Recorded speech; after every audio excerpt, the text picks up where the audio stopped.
back to the penultimate session of today's events. I'm really excited to introduce this next speaker. His name is Caleb Owen. He is a senior international relations specialist with the U.S. Department of Labor in the Office of Child Labor, Forced Labor, and Human Trafficking. And he's going to be speaking about beware of the vulnerabilities of our gold, diamond, and gemstone supply chains through the work of the U.S. Department of Labor. So I'm going to turn it over to you right now, Caleb, and I'll come back to help you with Q&A when you're done. Yeah, thank you so much, Andrea. I appreciate the introduction, and thank you everyone for the opportunity to participate in this just wonderful forum. I've enjoyed listening to today's, some of today's really rich discussions. And as Andrea noted, I'm Caleb Owen, and I'm the researcher for the U.S. Department of Labor's Office of Child Labor, Forced Labor, and Human Trafficking. I'm going to just cue up my slides for just one moment.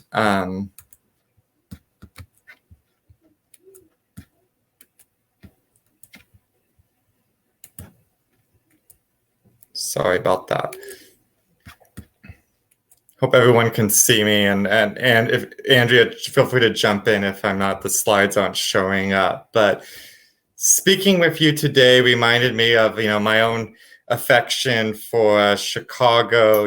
As a former Midwesterner before joining DOL, my family and I frequently visited Chicago for academic conferences, and I think a highlight of our trips was always visiting Chicago's famous, magnificent Mile District, admiring the different clothes, electronics, and jewelry.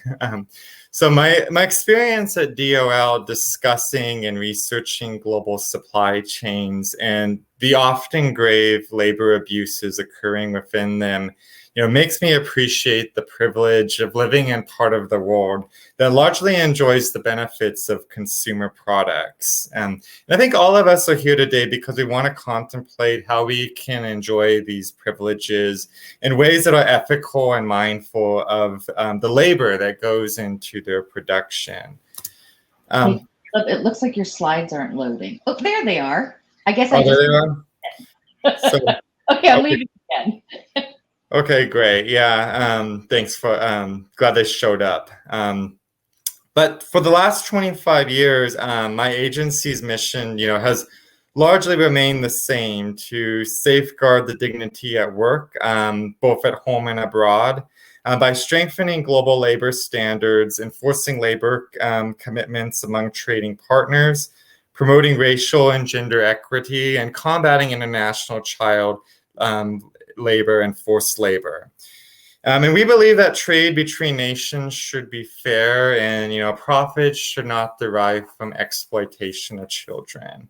And we care because both child labor and forced labor, they're particularly dehumanizing practices. And when we here at home are buying products that are made with forced labor or child labor, we're unwittingly contributing to mistreatment of men, women, and children.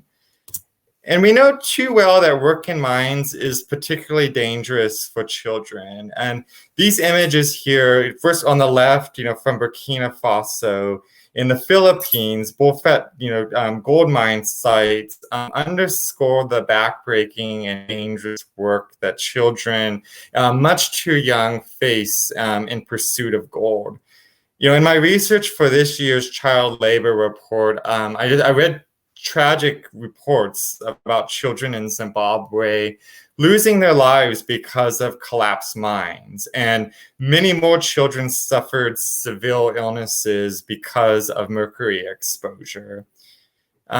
And my research also found that exploitation of children does not end at the mine sites themselves, and mining areas were frequent sites for commercial sexual exploitation of girls, and the use of both boys and girls for illicit activities such as selling drugs. My colleague Jennifer Fendrick earlier today discussed how mineral extraction often feeds into exploitation of children in armed conflict. Mineral extraction interacts with local communities and social and economic structures, creating vulnerabilities to exploitation. Indeed, our research highlights gold as among the most vulnerable supply chains for child labor exploitation. In fact, DOL's list of Gerds, which I will discuss in detail momentarily, identifies 22 separate countries in which child labor is involved in the production of gold, making it among our most commonly listed Gerds. And many of these countries feed directly into US supply chains. In 2020, the US imported over $2.6 billion of gold from countries listed by DOL for child labor. These statistics underline the global scale of child labor and forced labor exploitation in gold, and the particular vulnerability they have to US supply chains. I think the main challenge in my view is just the complexity of mineral supply chains. And if this slide is confusing to you, that's exactly the point. And these are images from Responsible Business Alliance and OECD. I think both underscoring both the complex ways that gold moves around the world and the various points of risk that occur as gold transforms from raw mineral to the finished products we see in jewelry. And these graphics do not take into account the rise of illicit supply chains. There's been substantial recent research on how gold is smuggled and trafficked through illicit channels, ending up in major trading houses in Dubai, India, and other places in the world, where it is then aggregated from legitimate formal supply chains. These trends create significant macro-level challenges for traceability and the murky picture for understanding risk. Being an ethical consumer or distributor of jewelry, thus, I think requires a lens that is both global and local in scale. And in this vein, I would call out the work Susan has been doing in Zimbabwe. And her advocacy provides a wonderful example of the opportunities in understanding risk in jewelry supply chains, just not from a standpoint of avoiding it, but also thinking about how we can engage communities, local rights holders, workers, and governments to advance positive change. For our part, the Department of Labor is using all the tools at our disposal to empower workers globally. That includes monitoring and enforcing the labor provisions of trade agreements, carrying in-depth, reliable research and reporting, and providing strategic technical assistance around the world. An important step is empowering people with accurate and relevant information to be aware of where child labor and forced labor occurs, to understand the root causes, to know how to build more robust social compliance systems, and to be able to engage and understand the different points of leverage that we use to address the problem. And in doing so, I think we can appreciate the beauty and craftsmanship of jewelry, knowing that these products are not tainted by the sweat and toil of children around the world. So today, my work today will just to be provide an overview of DOL's work and information tools, looking at our top line reports, the child labor report, our list of goods produced by child labor or forced labor, and our other list of products produced by forced or indentured child labor. I also will tell you about some of our other resources, including our sweat and toil and supply chain apps, and our new Better Trade tool, which you can use for your research, as well as a resource to share with your colleagues and contacts in the field. So just to jump right in, I know a number of you may already be familiar with the Department of Labor's list of goods produced by child labor or forced labor. This is a list that we publish every 2 years in response to the Trafficking Victims Protection Reauthorization Act, which mandates the Department of Labor to develop and make available to the public a list of goods from countries that we have reason to believe are produced by forced or child labor in violation of international standards, including to the extent practicable goods that are produced with inputs that are produced with forced or child labor. So we generally, as I noted, publish every 2 years, with 2020 being our last full report of listed goods. I think we did do an update, off-year update in June 2021 with the addition of polysilicon from China. But the next publication of the full list will be in 2022. This list is one of our key tools that we use to raise awareness among governments and groups that these issues exist, and so that they can address them. And just to give you a sense of what our methodology is, the list is backed by extensive desk research, including national labor surveys, news publication, reports, interviews with sectoral or human rights experts and other facing sources. Considering adding new goods to the list, we look at the strength and quality of the sources, finding corroborating information as much as we can, date of information, prioritizing recent information. We consider whether the nature of information aligns with international definitions related to child labor or forced labor. And finally, we look at whether the information demonstrates child labor or forced labor is occurring beyond isolated incidents. On the other end of the spectrum, we also look at removals, and sometimes we look at removing a good that's been on the list from it. So in considering a removal, we look at 3 facets.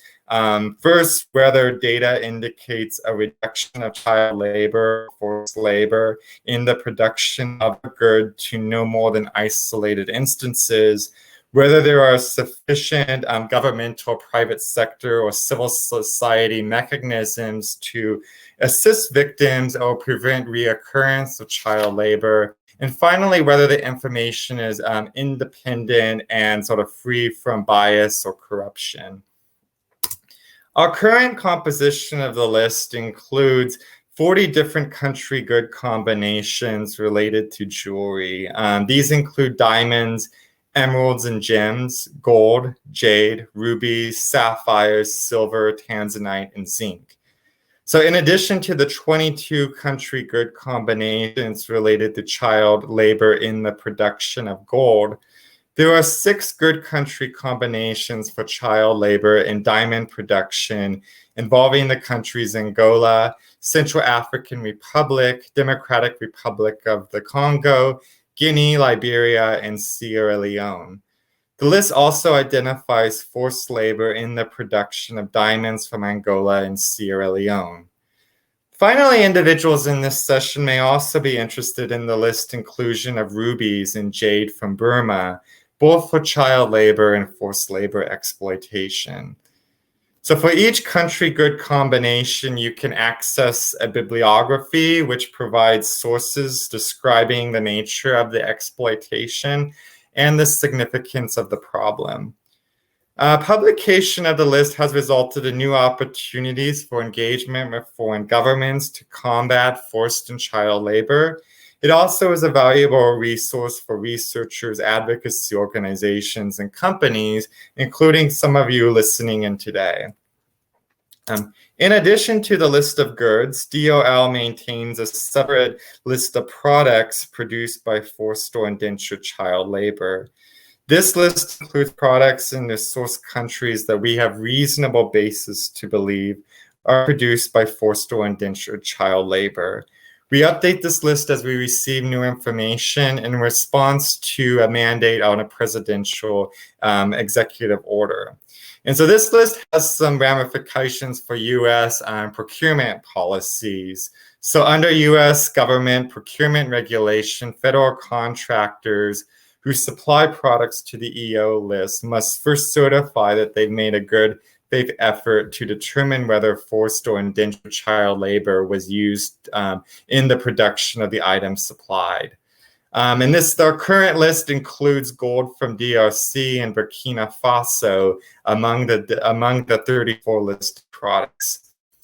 It is important to note when we're talking about these lists that a country having goods and products on either of DOL list is not always an indication of a wider problem. In fact, more goods and products can actually be an indicator of transparency, which is the first step in eradicating child labor and forced labor.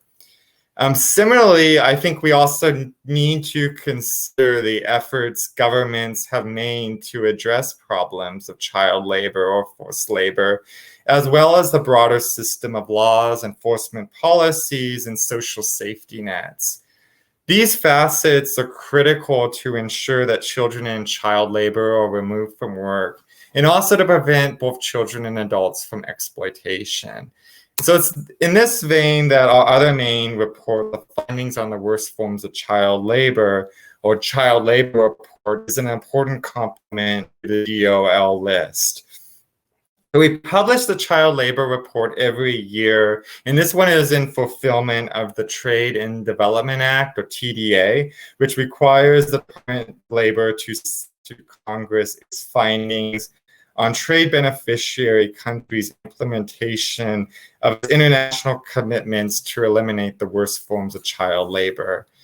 The main purpose of this report is, like the list, is awareness raising and raising awareness about child labor as it occurs around the world, and to promote efforts to address it. We seek, we want to, provide timely, relevant information and analysis on child labor to inform and raise awareness among public and private stakeholders in the U.S. and in each country that we cover in our report. So this year's report is our 20th edition, and it covers 131 U.S. trade beneficiary countries. The report assesses each country on positive steps governments made to address child labor, as well as gaps in their efforts. And we also make recommendations for strengthening these efforts. So this slide shows the breakdown of our 5 assessment levels. Starting at the top, significant advancement, our highest assessment, moving down, moderate advancement, minimal advancement, no advancement, and finally, no assessment. These assessments are based on whether countries made meaningful efforts during the reporting period in all, some, a few, or none of the areas of laws, enforcement, coordination, policies, or social programs. A country making significant advancement entails that it would have made meaningful efforts across all relevant areas in which they have gaps, and as well as having a baseline floor of legal enforcement and social protections. In some cases, we assess countries as having minimum advancement because of laws, policies, or practices that we think are particularly regressive for the elimination of the worst forms of child labor. And a country may also receive an automatic no advancement if it is complicit beyond isolated instances in forced child labor. So you can see on this slide just the global breakdown of the different assessments from our most recent report. Beyond assessment levels, discussion of the situation of child labor in each country and highlighting government's efforts made during 2020, the report also serves as a roadmap for action, offering nearly 2,200 country-specific recommendations to address these injustices and protect children through improved laws, enforcement policies, and programs. The companies and businesses rely on these reports as critical input into risk assessments to conduct due diligence on their supply chain, to develop strategies to address child labor, and identify points where they can engage local and national governments. So I'll say that a robust legal enforcement framework is important to both preventing child labor and removing those under exploitation. So of the country-specific recommendations in this report, more than 1,300 of them, or 60%, are directed at improving laws and strengthening enforcement. More than 40 countries for example, failed to meet international standards when it comes to having laws protecting children from commercial sexual exploitation, illicit activities such as production and trafficking of drugs, which are all forms of exploitation that I talked about that we frequently see at mining sites and in communities. And a number of these countries are already on our list for child labor and production of minerals, commonly used in jewelry, including Burma, Angola, Suriname, Ghana, Tanzania, and Senegal. Our report also finds that several countries that we documented as having child labor concerns in the production of gold, diamonds, and other inputs for jewelry have inadequate legal standards related to education, including compulsory education laws and free education. And I think a key takeaway from this year's report is that education is so critical to keeping children out of work. I mean, when schools are closed, children are much more likely to end up in the mines or in other forms of child labor. And I think this was a very unfortunate trend from this year's report. The COVID-19 pandemic led to widespread closure of schools, and more than 150 million children fell into poverty during this period, increasing their vulnerability to child labor. Hundreds of millions did not attend school in 2020, and at least 24 million children may drop out of school permanently. I would say that we can't attribute all of these effects, though, specifically to the pandemic. And the devastating school closures we saw in 2020, followed what had been years of stagnant progress in getting and keeping children in schools, with 37% of the countries and territories in this report actually seeing declines in primary school completion rates from 2015 to 2019, even before the onset of the pandemic. So these trends do not bode well for the state of child labor around the world, and it exacerbates the risk of children working in mineral supply chains. So for example, in the Central African Republic, where children in rural areas work in artisanal diamond and gold mines for long hours without protective equipment, an estimated 1.4 million children left the school system in 2020. Many of these children have not been able to return due to conflict and economic hardship. When it comes to child labor at mine sites, some children are at more risk than others. For example, in Angola, undocumented Congolese migrant children enter Angola for work in diamond mining districts, and some face forced labor or commercial sexual exploitation in mining camps. These findings taken together, underscore the importance of strong social safety nets, including access to education to prevent children from falling into economic exploitation. Almost a quarter of the suggested actions found in the report are related to social programs. Chief among them are ensuring programs address barriers to education and instituting new programs to address child labor in relevant sectors. And nearly 40% of these social programs and actions are specific to countries related in sub-Saharan Africa. So you can access both the child labor report and our other reports on the Department of Labor's website. However, an even quicker way to obtain this information is in our Sweat and Toil app. Sweat and Toil helps you sort by region, country, GERD, and type of exploitation, all without needing an internet connection. And new this year, the Sweat and Toil app now includes information on our current and past projects to combat child labor and forced labor around the world. We're really excited about this enhancement, and I think it'll allow us to share more of our work to strengthen labor rights and combat child labor and forced labor around the world. Private sector leadership, as I know you all know, is critical in the global fight against child and forced labor. These labor abuses present serious and material risks to companies and industries. In this vein, we have another app called Comply Chain, which is an essential resource for companies and industry groups that do not have social compliance systems in place, or those needing to strengthen their existing compliance systems for global production. And Comply Chain provides practical step-by-step guidance on critical elements of an integrated social compliance system. So users, for example, depend on Comply Chain as a resource for best practices on identifying internal and external risks to global production, and also to help understanding what is a growing body of due diligence, literature, and legislation across the globe. We include examples of programs and practices that businesses and industry organizations are already implementing to respond to forced labor or child labor in global supply chains and develop robust social compliance systems.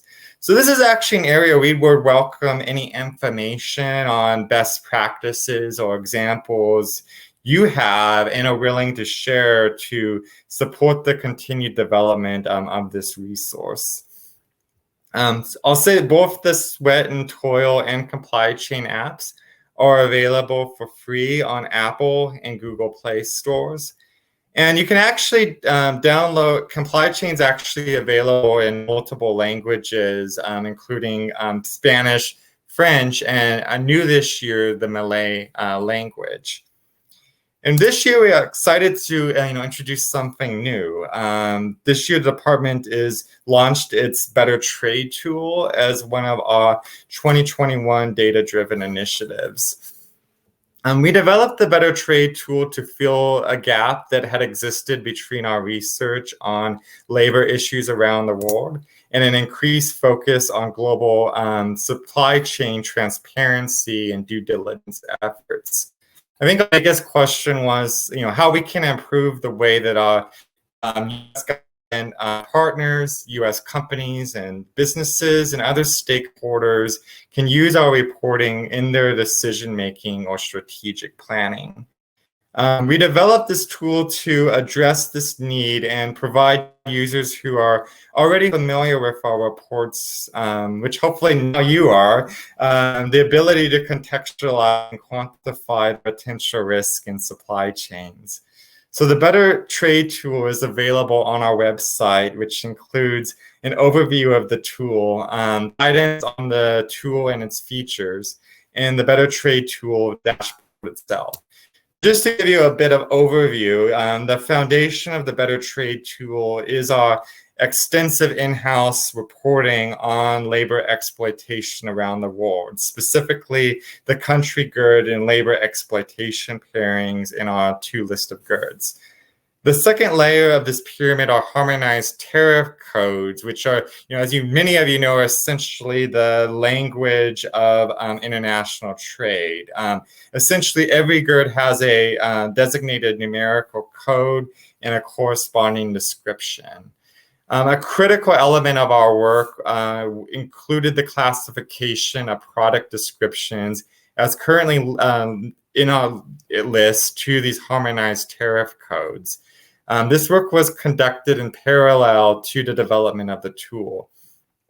This crucial step created a bridge from a GERD description such as diamonds to a harmonized tariff code, 5201, for example, that we could then look at U.S. import trade data to get a, picture about the way in which this listed GERD is impacting and flowing into U.S. trade. So to give you the top table of the dashboard, if you go into the tool, provides a summary level view for this year, whereas the bottom table offers additional details related to the specific tariff codes and their respective import value and volume, as well as the type, the year the exploitation type was added to the list. And the drop-down menus include countries, GERDs, and labor exploitations from our reporting and allow you to have custom search capabilities. So for example, let's say a retailer who's sourcing in diamonds and they want to understand the potential risk related to labor rights in their supply chain. Select diamonds from the drop-down menu. And the top table captures the countries included on a list, the type of labor exploitation, and importantly, the value of trade to the United States. So in this example, we learn here that Angola, the DRC, Sierra Leone combined supply $20 million in diamonds to the United States. In the table below, the retailer can then get more detailed information on the type of diamonds imported into the U.S. As you see, some of the article descriptions can be quite specific. And perhaps this is an area we can benefit from all of your expertise in working within the supply chains and understanding the intricacies of the diamond production process. I'll add that this version of the Better Trade tool is considered beta release. This year, we're focusing on laying the groundwork of the tool and integrating its various data elements. So this release sets the stage for potential uses in the future and is really just the tip of the iceberg. At the moment, Better Trade tool only provides information about direct trade flows to the United States. And as I discussed, mineral supply chains are quite intricate and globally expansive. A country's supplier of diamond-based products to the U.S. might not be the same as its source destination.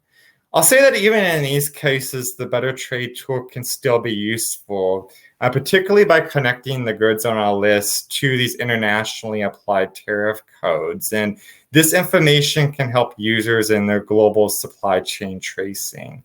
So for example, here, I took this example from diamonds, using 7102, the tariff code, and putting it into the UN Comtrade database. I'm using the Democratic Republic of Congo as the country reporter. Looking at exports, we can see large flows of diamonds from DRC to places like Belgium and United Emirates.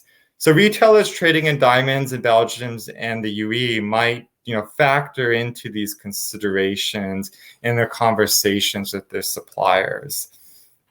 So I think, some caveats, obviously these statistics do not necessarily account for the transformations that occur to the mineral from its source destination, as a raw, as a raw mineral to the final product.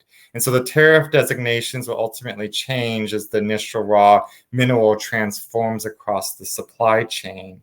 And also, as I said before, I think it's important to understand that, like with the information on the list, just because a good comes from a source country where child labor or forced labor is occurring, it does not automatically mean that there is child labor or forced labor in the supply chain.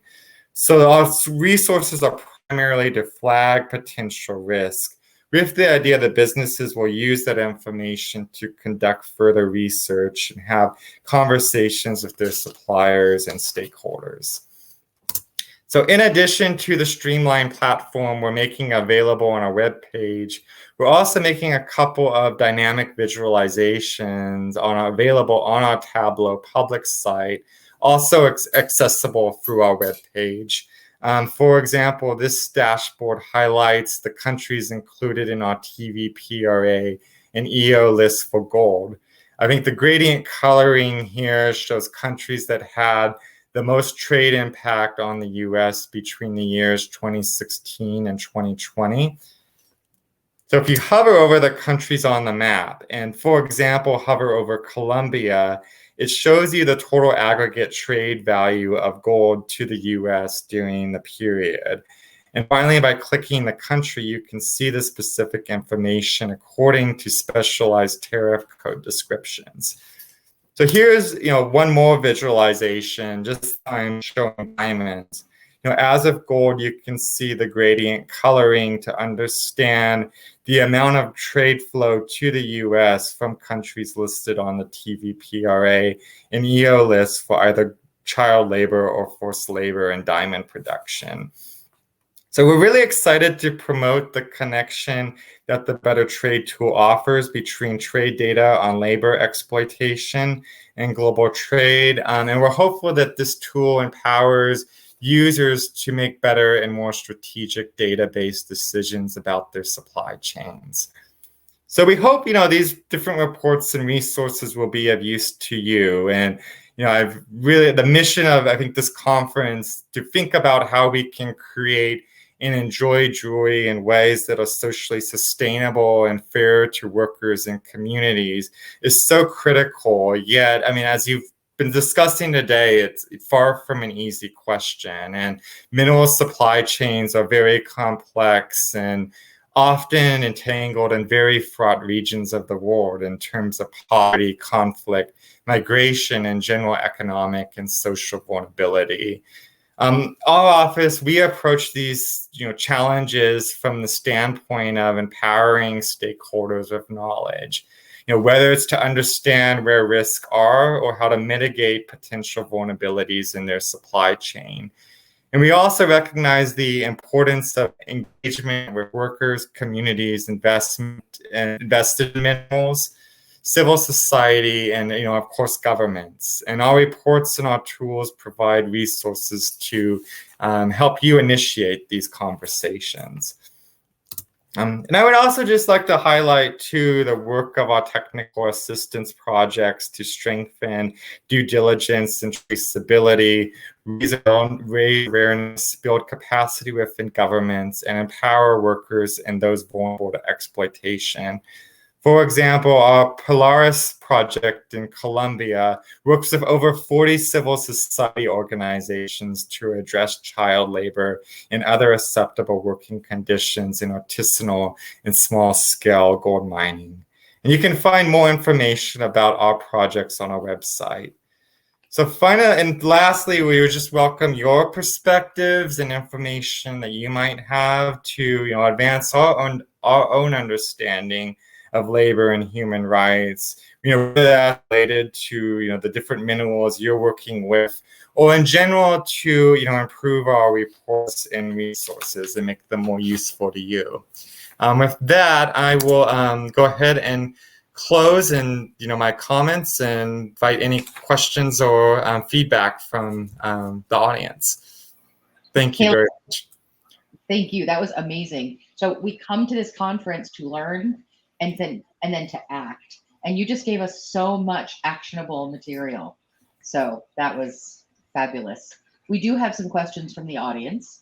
The first one is from Will Nevins. He wants to know, does this data use the US regulations and laws around child labor, or does it reflect the local governance on laws and regulations? And how are the conflicts and differences and nuances in those laws negotiated? Yeah, and that's a great question. And I think, generally our approach and, keeping in mind that, we are looking at, particularly for the TDA report, we're looking at, how countries have responded to child labor with respect to their international commitments. And so the governing structure, in terms of, global, international commitments around child labor has been the ILO Convention 138, the Minimum Age Convention, and I think very importantly, ILO 182, the Worst Forms of Child Labor Convention, and those kind of provide us with the commitments outlined in those conventions, which gratefully, most of the countries and territories in the world have ratified or acceded to kind of provide us with kind of the roadmap to engage and kind of and assess countries, how countries are, working to eliminate child labor with respect to the commitments they agreed to. Excellent. That was a question I had too, so thanks for asking it, Will. Susan would like to know, is there information in these tools to research child or forced labor in the clothing and fashion industry? Yeah, I think that there are. I think that One I would say is that I think the TVPRA list, highlights garments from a variety of different countries, and I think and textiles, and we also have done a lot of much reporting both in the list on things like cotton and other raw materials that sort of feed into kind of clothing supply chains. And so I would definitely encourage, I think end of day, I don't have specific examples to rattle off on the top of my head, but would definitely point you to like the TVPRA list or even that sweat and toil list where you can actually look up through sweat and toil, you can actually look up by GERD and you can find the different countries that we have listed for it, and also kind of connections to the different country reports within our child labor report. It was interesting. I have the spreadsheet from downloading the, it's not the sweat and toil, but it was the first link that I posted in this chat from the Department of Labor.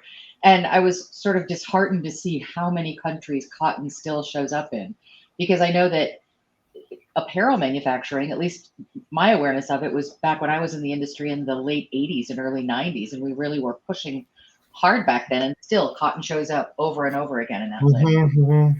Yeah, I mean, I think the kind of commenting, I think, in capacity of just as an individual analysis, I think, historically, cotton, in terms of like the requirements and its labor intensity, as I think has been just historically a crop that's been very much prone to exploitation, yet it's so integral in kind of global textile production. And so, hopefully, through information sharing and, identifying, where potential child labor and a lot of times forced labor issues are, in global supply chains, and and how we can maybe also think about connecting that up to upstream producers of clothing. There can be maybe we can hopefully facilitate kind of some global change and work to sort of eliminate labor exploitation in that area.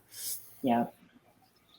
You gave a statistic early in your talk. You said that the list shares 156 goods from 77 countries. And it made me wonder, do you have a sense of the trend over time? Is it getting any better? Is it getting worse? Is it about the same? Like, is this kind of like the whole child labor discussion we've been having earlier in the day, where child labor has actually exploded again recently? And is the list growing relative to that? Yeah, I think that's a fantastic question, and I'm not the data guy at the Department of Labor. My colleague Claudia Reedy is, and she's happy to kind of put in touch with her. I think in general, I think my sort of sense and read on it is maybe like I think we're starting to see certain places in the world kind of cropping up more, and I mean, for example, we added, many goods to the list from China in the last period, just alone from the the exploitation of Uyghurs and Xinjiang province, and I think that's been an area where our list has particularly grown in recent years, and and I think. I think too, and part of it, I think too, one of the caveats too to keep in mind is, expansion of the list, as I noted, might not necessarily always be indicative of, countries, of child labor problem getting any better or worse in a country, but it could also point to actually improvements in transparency and reporting of child labor, and identifying and countries providing kind of honest feedback and honest assessments, and so I think that's kind of a caveat to keep in mind. I think to kind of go back to the answer, I think yes, I think child labor overall has I think we're seeing, I think for the first time in decades, actually a reversal in what had been, declines in number of children working. I think we see exacerbation of trends, I think, including in gold mining, as artisanal gold mining becomes oftentimes a coping mechanism for impoverished families to fill in lost income as businesses were closed as in the pandemic. Climate change and some of the agricultural in the agricultural distresses that has, I think, pushes people into sectors like mining. So I think it's maybe not just sort of a question of getting better or for worse, but also where these changes are increasing and where the nature of exploitation is increasing. Good points. Always good to remember how to read our data, right? Your point particularly about increased transparency is a good reminder. Well, I'm looking at the Q&A box. Do we have any other questions from the audience? There are a couple of polls out there. You guys can take a look in the feed at the polls. But if there are no other questions, then I think we can let you off a few minutes early, Caleb, for hanging out and doing the latest session of the day. Do you have anything you'd like to close with? Anything you'd like to send us off thinking about?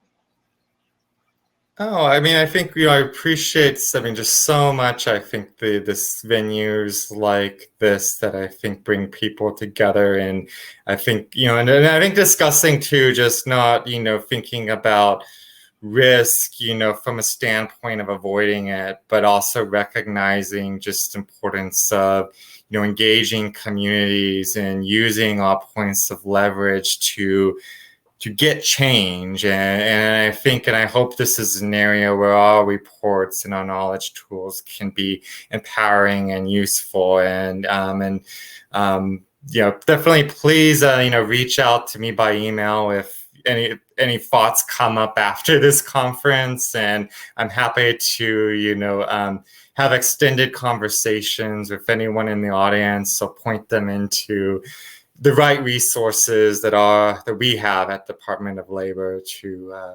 have dialogue or assistance. As points of leverage are concerned, you gave us some incredible ones. I know that I'm going to put the Sweat and Toil and Comply Chain app download links right on all my company's websites. And I know that in talking about purchasing with companies, which I do a lot of when I'm not doing this, we're going to be talking about using that better trade tool.